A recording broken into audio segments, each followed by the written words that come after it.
No nome de Jesus.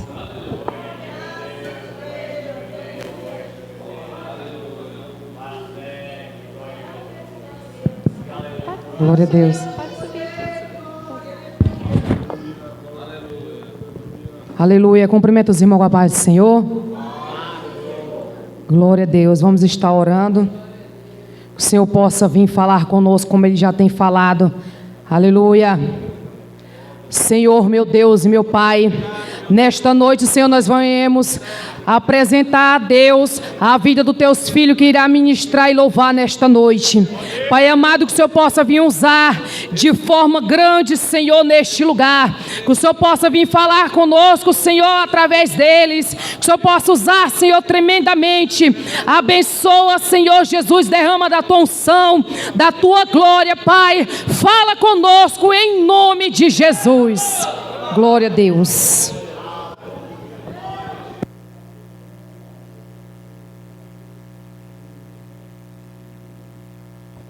Enquanto a missionária Doralice louva o Senhor, os irmãos recolhem as ofertas.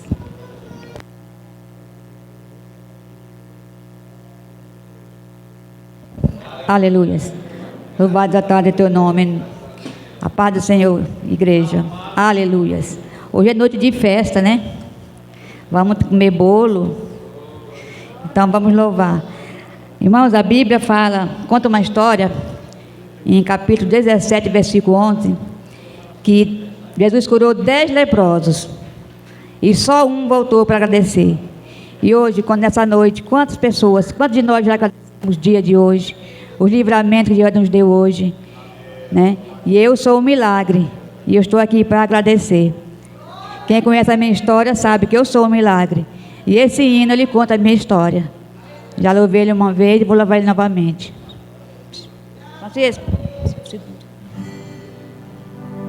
Aleluia.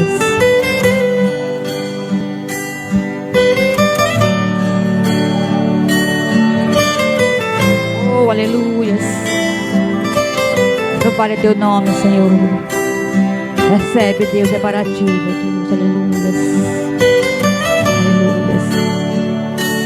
Recebe o nosso louvor, meu Deus. A nossa adoração, Pai. Jesus, estou aqui, sou um dos 10. Eu fui abençoado pelo teu poder. Jesus, eu voltei, vim agradecer o milagre que eu recebi de ti.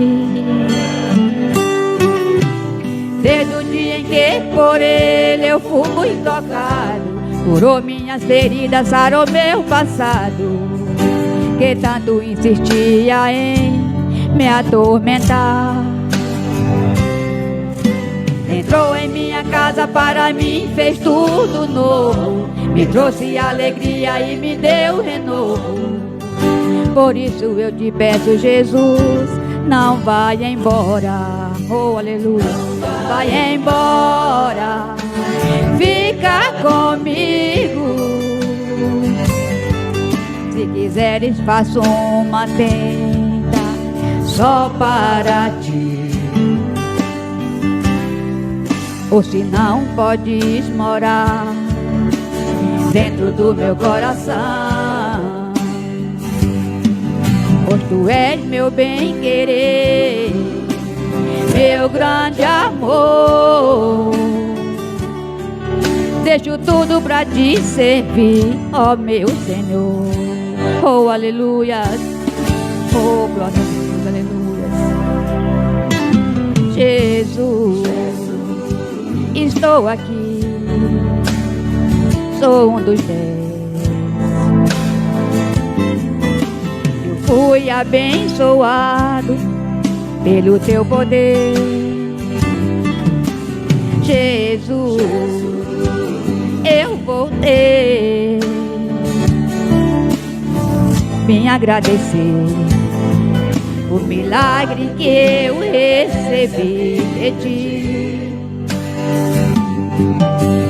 Desde o dia em que por ele eu fui tocado, curou minhas feridas, sarou meu passado, que tanto insistia em me atormentar. Entrou em minha casa e para mim fez tudo novo, me trouxe alegria e me deu renovo. Por isso eu te peço, Jesus, não vai embora, não vai embora, fica comigo. Se quiseres faço uma tenda só para ti, ou se não podes morar dentro do meu coração, pois tu és meu bem-querer, meu grande amor. Deixo tudo pra te servir, ó meu Senhor. Não vai embora, fica comigo. Se quiseres faço uma tenda só para ti, ou se não podes morar dentro do meu coração, pois tu és meu bem-querer, meu grande amor. Deixo tudo pra te servir, ó meu Senhor. Não vai embora, fica comigo. Se quiseres faço uma tenda só para ti, ou se não podes morar dentro do meu coração, pois tu és meu bem-querer, meu grande amor. Deixo tudo pra te servir, ó meu Senhor. Oh, aleluia. Não vai embora, fica comigo. Aleluias.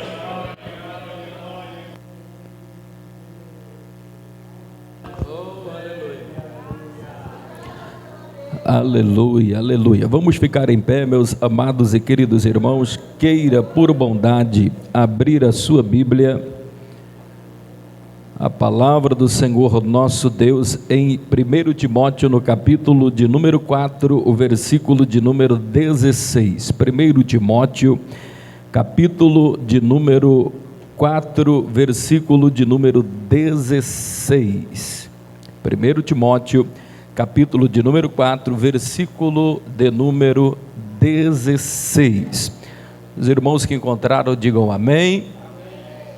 Nós vamos tentar, meus amados irmãos, ser bem sucinto. Nós temos uma programação hoje aí, e até eu estava um pouco perdido. As irmãs me falaram e eu estava esquecendo, porque no final, ou no meio do ano e no final do ano, tem a comemoração aí do aniversário das aniversariantes. De hoje é de janeiro até o mês de julho, né?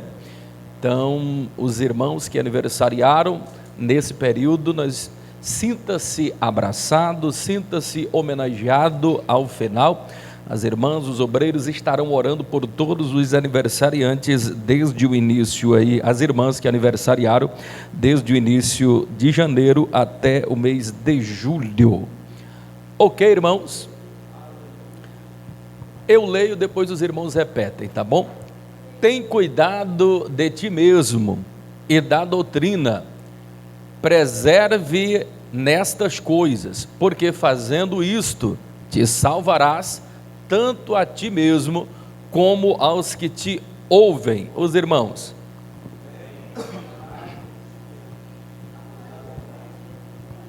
os irmãos estão aí? Mudou? É só para repetir, irmãos.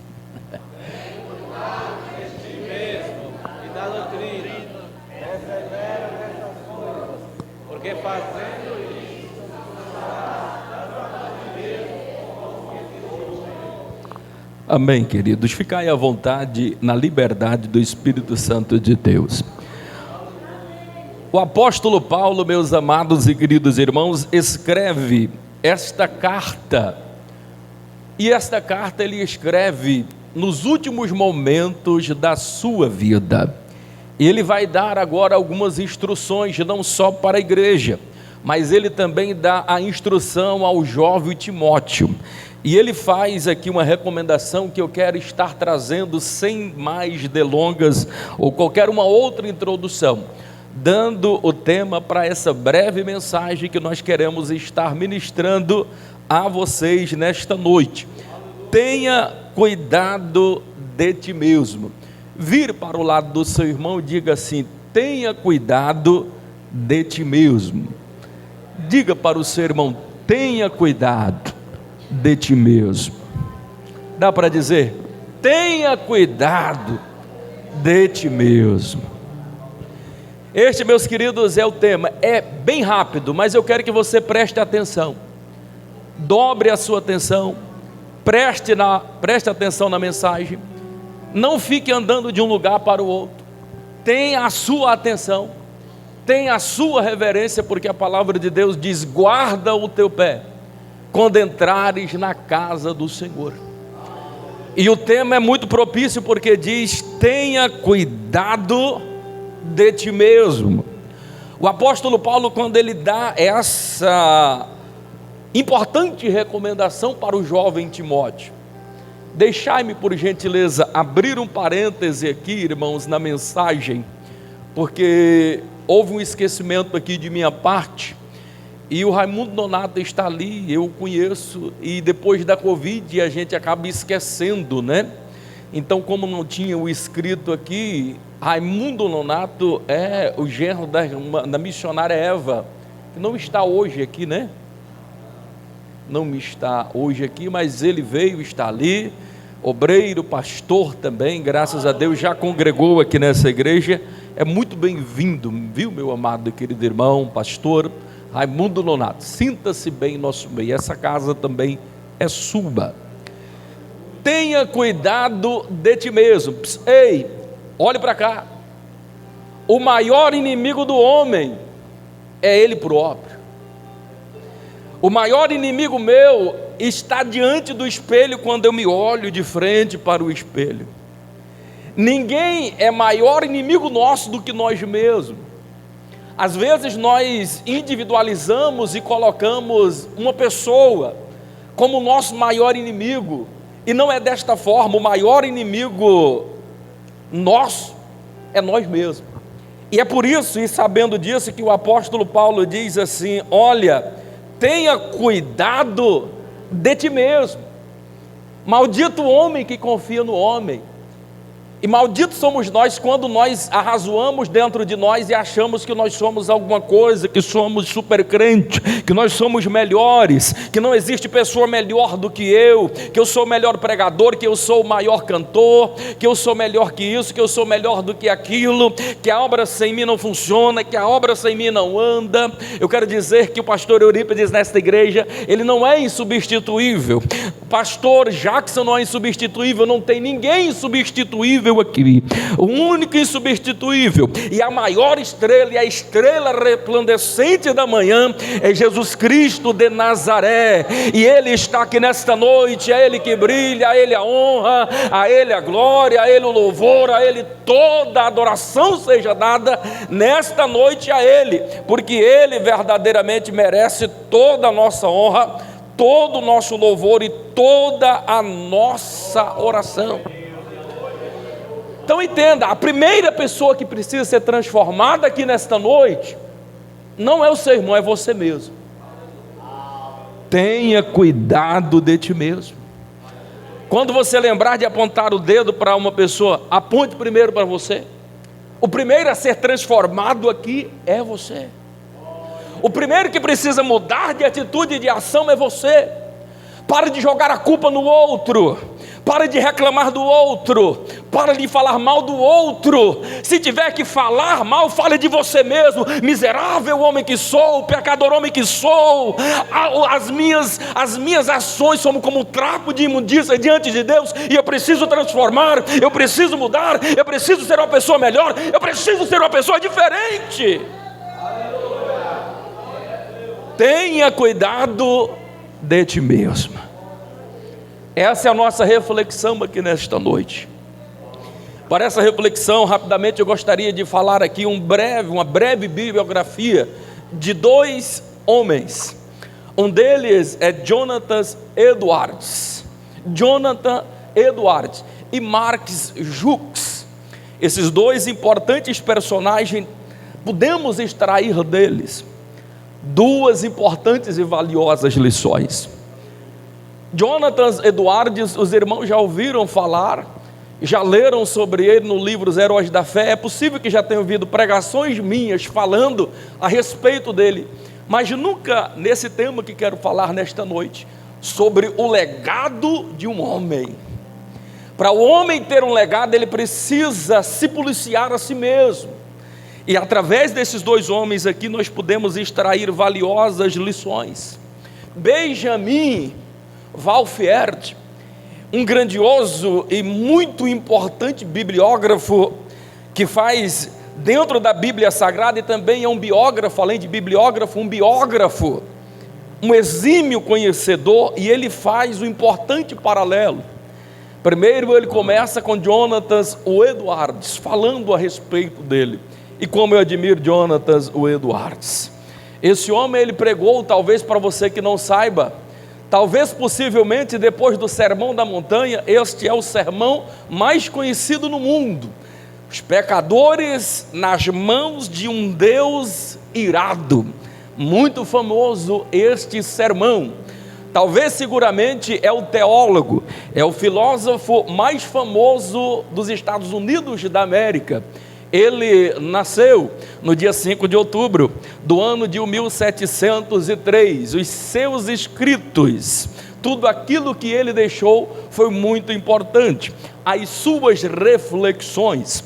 Aos 6 anos de idade, ele oriundo de uma família cristã, uma família evangélica presbiteriana. O seu pai e sua mãe eram um homem amoroso, que zelava pela palavra, que ensinava os santos caminhos do Senhor. E essa criança, desde a tenra idade, os pais faziam culto doméstico, inculcavam a palavra de Deus em sua mente. Aos 6 anos de idade, para você ter uma ideia, Jonathan Edwards já estava inscrito em escola aprendendo o latim. Aos 10 anos de idade, ele faz o seu primeiro ensaio falando sobre a obra redentora. Muito aplaudido esse artigo. Aos 12 anos de idade, ele já falava fluentemente o latim, ele falava o grego e ele falava o hebraico.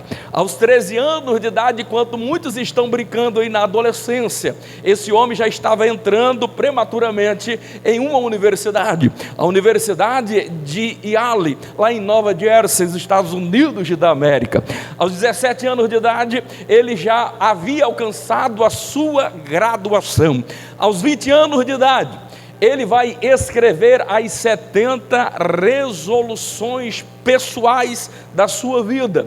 Aos 20 anos de idade, ele agora é já casado por uma mulher por nome Sara, e essa mulher, segundo os seus contemporâneos, é uma mulher que eles nunca viram como igual, de uma devoção ao marido, de uma devoção exemplar a Deus, e uma devoção e amor irreconciliável, irremediável, um amor tão terno pelos seus lindos filhos.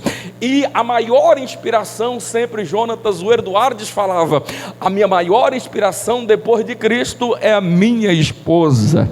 Os meus filhos me inspiram, e a maior inspiração daqueles filhos era aquela mãe Sara, uma senhora devota ao Senhor e aos afazeres do lar e ao cuidado com o seu marido.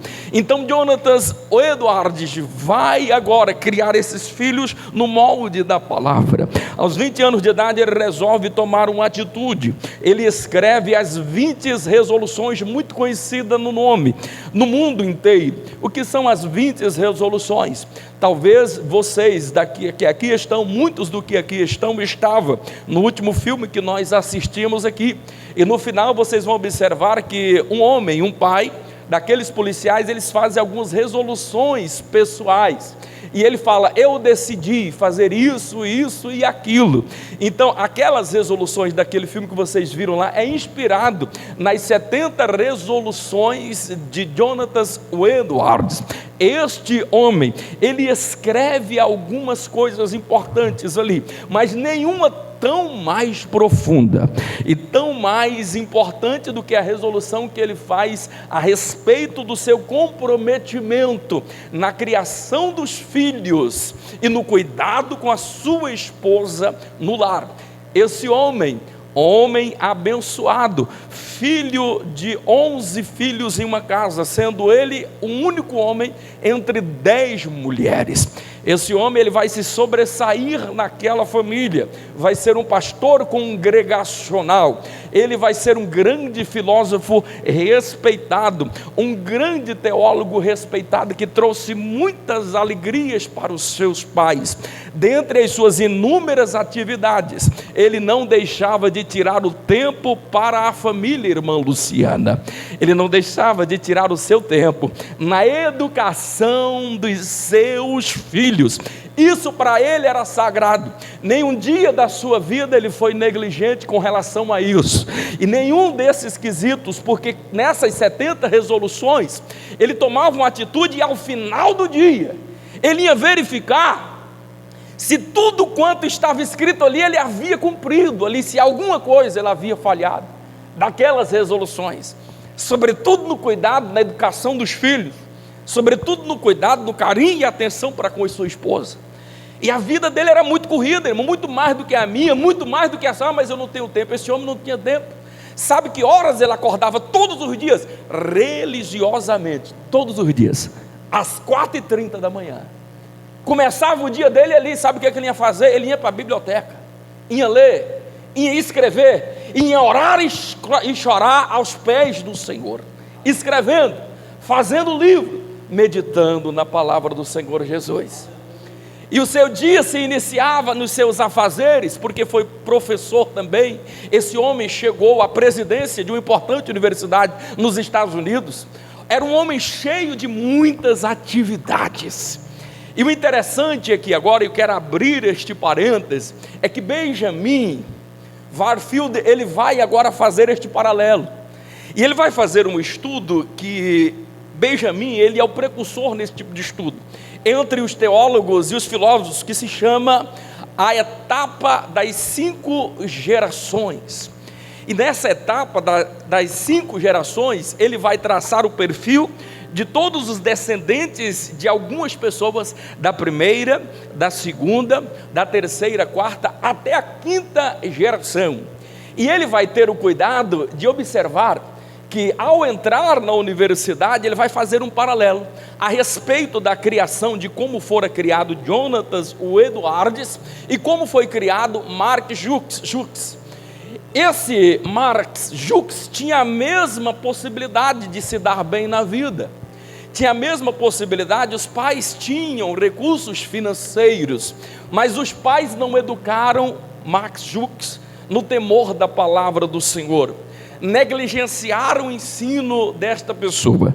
E ele vai observar agora, dentro da mesma faculdade, com os mesmos recursos financeiros, só que com formas diferentes de educação do filho. Parece que é algo inimaginável, mas às vezes você não tem noção a forma como você educa o seu filho, como isso influenciará significativamente, quantitativamente e qualitativamente o futuro dos seus filhos e os filhos dos seus filhos, da terceira até a 4ª e a 5ª geração. A responsabilidade sua enquanto pai é muito grande.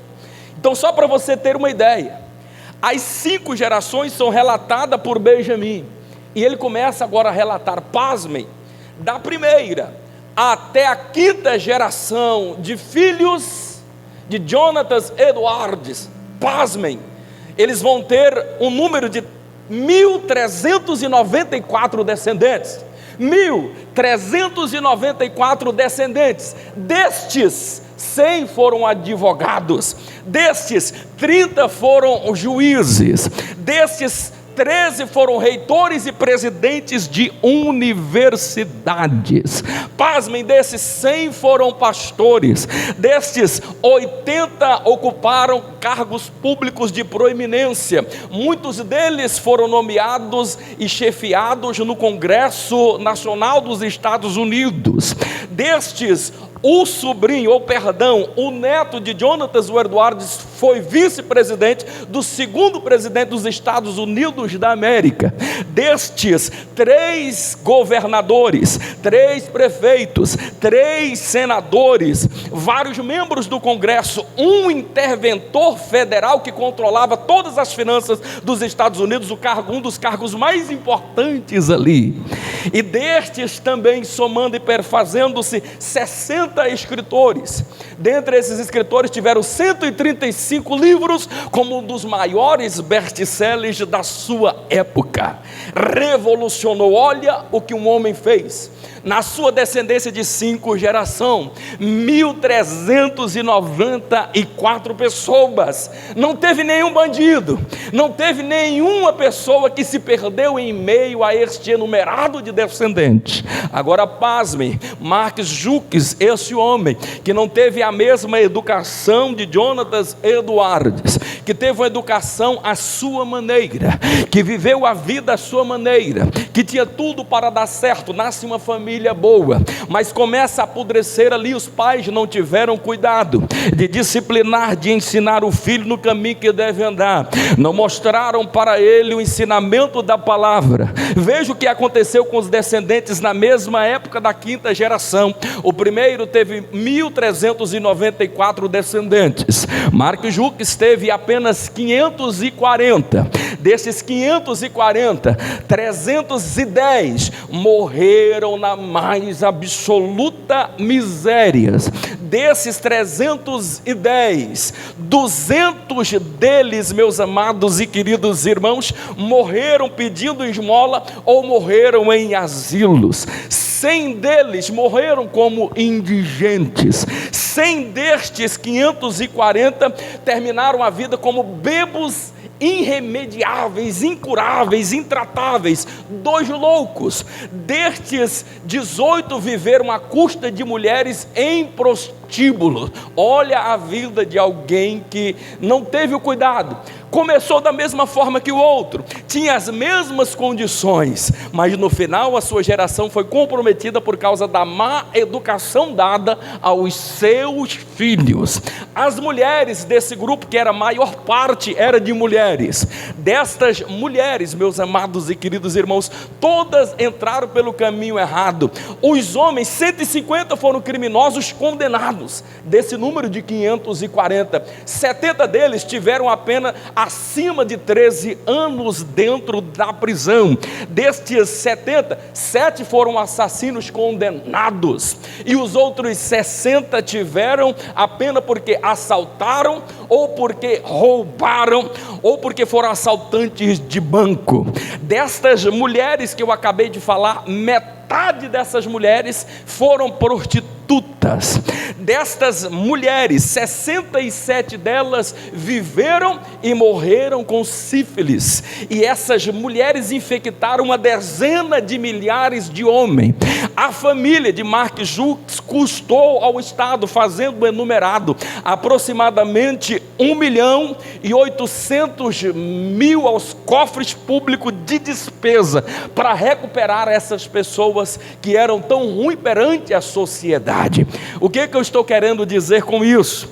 2 homens, a mesma universidade, a mesma condição financeira, mas um foi proeminente em todos os seus familiares, da primeira, segunda, terceira, quarta, até a quinta geração, e a outra pelo contrário. Meus amados e queridos irmãos, olhe para cá, o que eu estou querendo dizer é grave. O que eu estou querendo dizer é muito sério. Nós somos uma igreja, eleitos pelo Senhor, e você é um pai, você é uma mãe. A minha primeira responsabilidade como pai é educar a minha casa. Eu sou sacerdote do lar, eu sou sacerdote da casa. A minha esposa já sabia que quando ela engravidasse, ela iria sair do seu trabalho e ia cuidar do filho, a educação do filho. Muitos aqui às vezes não podem fazer isso e é compreensível, mas mesmo assim você precisa organizar dentro do seu tempo, assim como Jonatas Edwards também organizava. Sabe como é que Jonatas Edwards fazia dentro de toda essa ocupação? E tu pensa que ele não viajava não? Dentro das suas resoluções estava lá que ele tinha que gastar 1 hora de lazer por dia com o filho. Você tem gastado 1 hora de lazer com seu filho, conversando e ensinando? Não estou falando do ensino da mãe, eu estou falando do ensino do pai, que era quem trabalhava, que tinha a maior responsabilidade, que acordava às 4h30 da manhã, e ele viajava. Mas sabe o que ele fazia? Quando ele viajava, as horas que ele não passou com o filho naqueles dias, ele repunha todas essas horas, 4 horas, 5 horas, 6 horas, mas ele nunca perdeu 1 hora do dia, ensinando os seus filhos. Todo dia, Jonatas Edwards ensinava os seus filhos, e os filhos de seus filhos ensinavam os filhos, aprenderam com o pai deixou um legado, o pai deixou 70 resoluções, e essa família se orientou pela Bíblia, porque todas as resoluções foram tiradas de dentro da Bíblia, e por isso prosperou, por isso foi abençoado. Bem-aventurado é o lar que o pai, que a mãe ensina, que mostra a Bíblia, que coloca limite, que diz para ele o que é certo, o que é errado, porque ele ainda não sabe. O pai e a mãe que sabe disso e coloca limites no filho. Colocar limites significa ter amor, colocar limites significa ensinar a palavra. O seu filho vai ser abençoado, o seu filho vai ser próspero, vai ter uma vida feliz, vai ter uma vida digna, vai ser um juiz, vai ser um advogado, vai ser alguém importante na sociedade. E o mais importante, vai para o céu. Teve lá 30 juízes, 100 advogados, mas teve 100 pastores. 100 pastores. Que alegria, irmão. E eu penso e ouso dizer que a maioria, se não quase todos, foram salvos, porque todos foram servos tementes e obedientes ao Senhor. Tudo porque um homem e uma mulher resolveu educar os filhos. Agora olhe para cá. Aquilo que você ensina para os teus filhos hoje de bom, refletirá positivamente, não só para os seus filhos, mas os filhos dos filhos dele. Agora entenda, isso refletirá também, tanto positivamente, quanto negativamente. Manicassi, eu pensando sobre isso, eu dizendo, Deus, me ajude, e eu estou querendo me organizar e fazer as minhas próprias resoluções. Eu quero deixar um legado. Qual é o legado que eu tenho deixado aqui para a minha posteridade, para os meus filhos, para as minhas ovelhas, quando eles olharem para mim e dizem, olha, o pastor Eurípides tinha isso de qualidade, ele segurava nisso daqui, ele lutava para ser um homem de Deus. A minha maior preocupação é essa, é deixar um legado, é ganhar almas para o Senhor Jesus.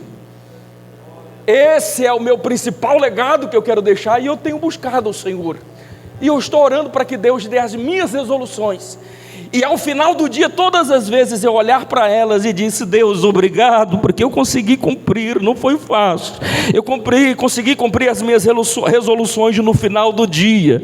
Não sei ainda, quem sabe, de ser um marido melhor, de ser um pai melhor, um pastor melhor, não sei, mas vou fazer as minhas resoluções. Eu aconselho também você fazer as suas, e verificar ao final do dia, se alguma delas você escorregou, e se você fez de errado, peça perdão e conserta, começa de novo, mas faz algo diferente para mudar a tua vida, para impactar a tua vida, e servir para abençoar os seus filhos, e os filhos dos seus filhos.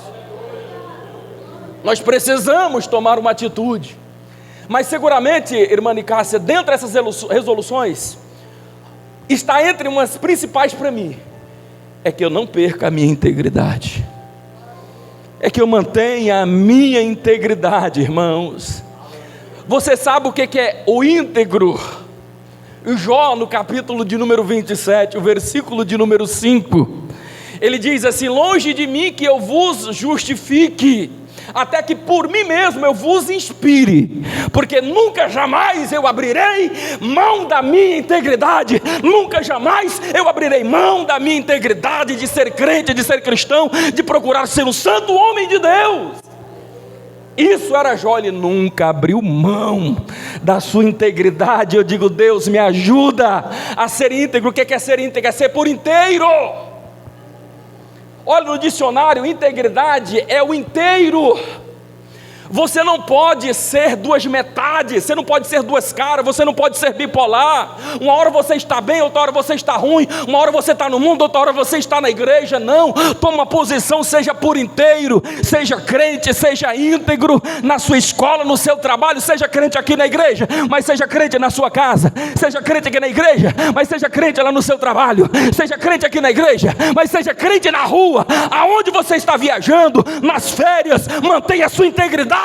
É o Senhor que está te vendo. Mantenha a sua integridade quando todos estiverem olhando. Mas melhor ainda, mantenha essa sua integridade quando ninguém estiver lhe vendo. Quando o pecado bater a tua porta e você se mantenha íntegro, eu tenho certeza que no final, quando você resistir a este pecado, você vai louvar a Deus. A tua vida vai progredir e vidas serão abençoadas por causa da tua integridade dentro da sua casa. Mirando de fastorei. Sabe por que eu estou preocupado com isso? Que se eu preocupar com a minha integridade, eu resolver o problema da minha integridade, tudo mais eu resolvo na minha vida. Porque eu não vou ser um crente hipócrita, um crente fingido, crente de aparência. Alguém que vive aqui uma vida dentro da igreja e fora da igreja, uma vida completamente diferente, distorcida dos parâmetros do Senhor. Uma vida de integridade, uma vida santa. Naamã, capitão do exército assírio, todo mundo via ele como um grande herói, e de fato era um herói para aquela nação. Mas quando ele chegava dentro de casa, que ele tirava a roupa, que ele tirava tudo, era lepra. Ele estava doente, é claro que é no sentido físico, mas tem muitos de nós aí que perante a sociedade é um herói, que perante todos os olhos da sociedade é um herói, é um super-homem, às vezes é um super-crente dentro da igreja, mas quando ele chega na sua casa, ele está cheio de lepra. E agora eu não estou falando no sentido físico, é no sentido espiritual, porque é um péssimo pai, porque é uma péssima mãe, não dá exemplo. Qual é o exemplo que teus filhos têm vindo em você, que deseje buscar a Deus, que deseje, que façam crescer deles o desejo de servir ao Senhor, de serem abençoados, de vir para a casa do Senhor? Que exemplo nós temos dado para os nossos filhos? Super-herói para todo mundo, super-herói perante a sociedade, mas cheio de lepra dentro de casa.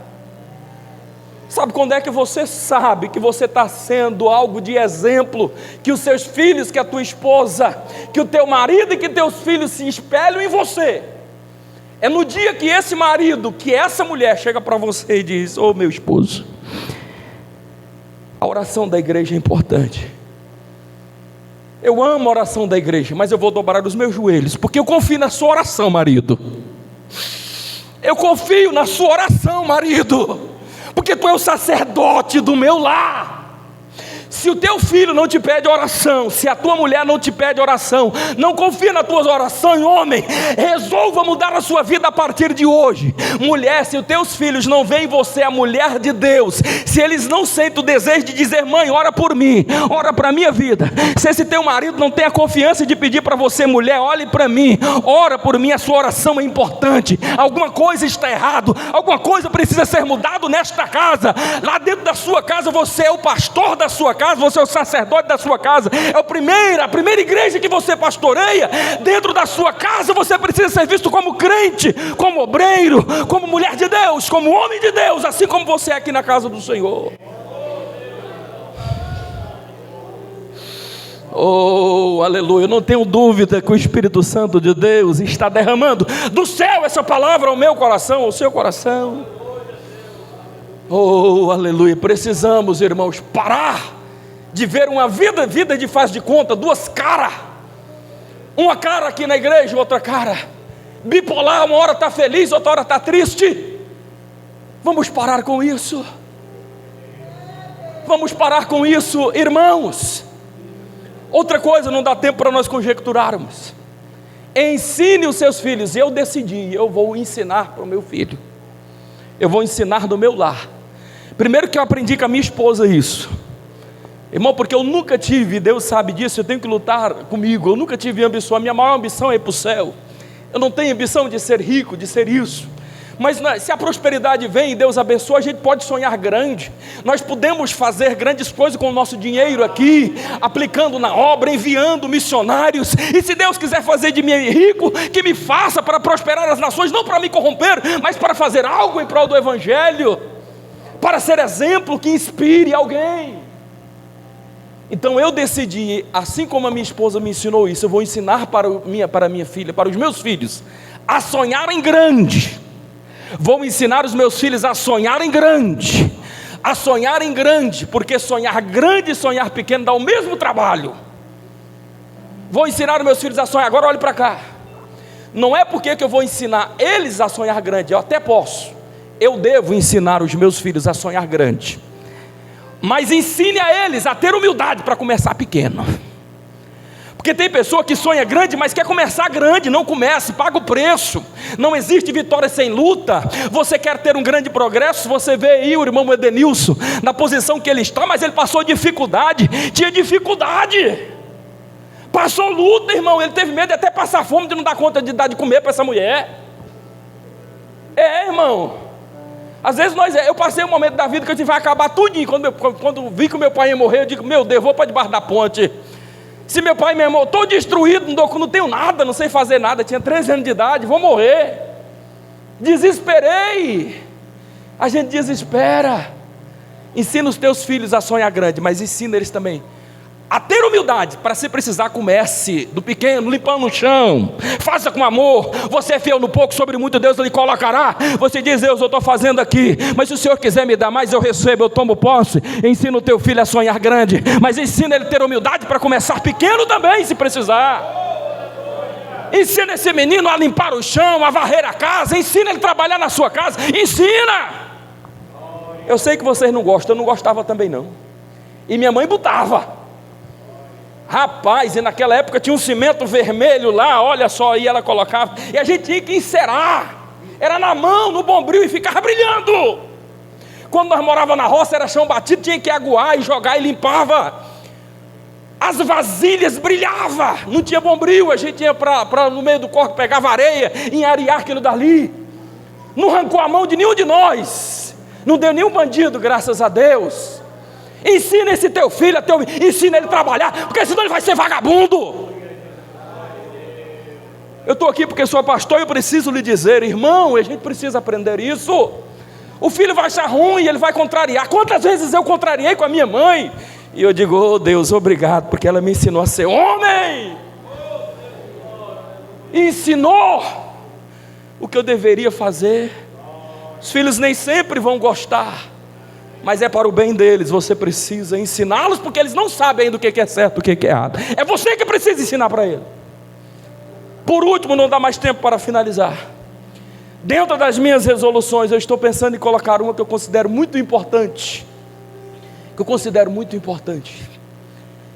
É que eu quero ser luz. Eu quero influenciar pessoas. E as pessoas que perto de mim chegarem, eu quero influenciar a tal ponto que elas saiam melhores depois que saíram da minha presença. Eu quero ser luz. Sabe por quê? Coloca aí Efésios, no capítulo de número 5, o verso 8 e 9. Vamos ver se é isso daí, Efésios 4 e 5. Eu decidi ser luz, meu irmão. Eu decidi e eu quero influenciar pessoas. E eu estou dizendo, Deus, todos aqueles que se aproximarem de mim, que se aproximarem de mim, abençoa eles também, prospera eles também. Faz com que algo novo aconteça, que a vida deles de alguma forma seja mudada. Olha só, o 8, o versículo 8. Isso, porque noutro tempo ereis trevas, mas agora sois luz no Senhor. Andais como filhos. Andai como filhos. Agora o verso de número 9. Verso 9. Porque o fruto do Espírito está em toda a bondade, em justiça e em verdade. Tudo começa aqui com a bondade. Por quê? Olhe para cá. Você não vai conseguir atrair ninguém com maldade. Sabe quando é que as pessoas vão se aproximar de você? Quando elas verem você bondade, equilíbrio. Ninguém gosta de se aproximar de alguém, de uma pessoa má, emburrado, com a cara ruim. Ninguém gosta, é horrível. Tenha bondade, exprima amor, ame as pessoas, abrace as pessoas, não empurre elas não, abrace. Tenha bondade, todo mundo vai querer estar perto de você. Bondade, como é que eu vou ser luz? Como é que eu vou inspirar? Como é que alguém vai se inspirar em mim? Eu estou emburrado, estou com a cara ruim, não olho para ninguém, estou dando patada. Melhora essa cara, crente ruim. Cara de quem chupou limão azedo e quer ganhar alma para Jesus, não ganha. Coloca bondade nesse teu coração, coloca.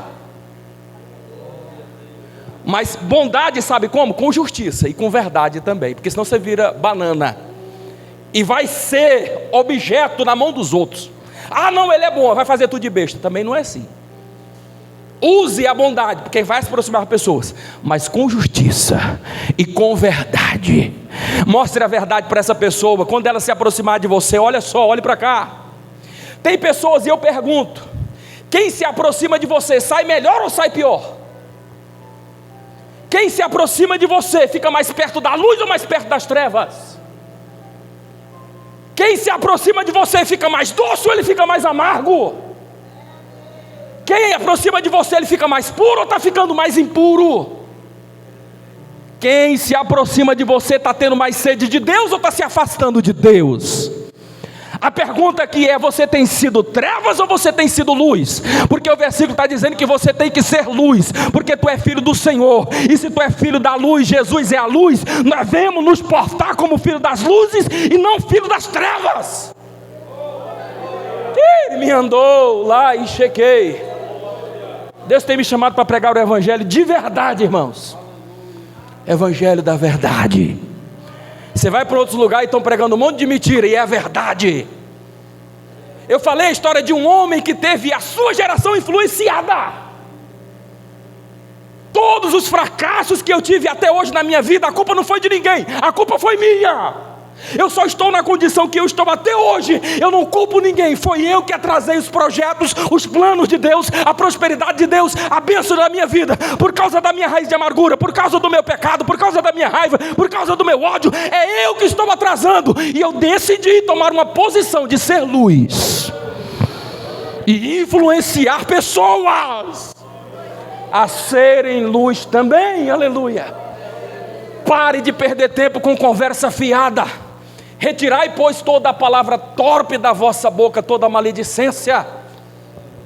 Tira e coloca aquilo que é santo, que é proveitoso. Como tem sido o teu falar? Como tem sido o teu caminhar? Como tem sido as suas atitudes? Vamos ficar em pé. Eu não tenho mais tempo de conjecturar. Deus em Cristo Jesus abençoe a sua vida rica e poderosamente.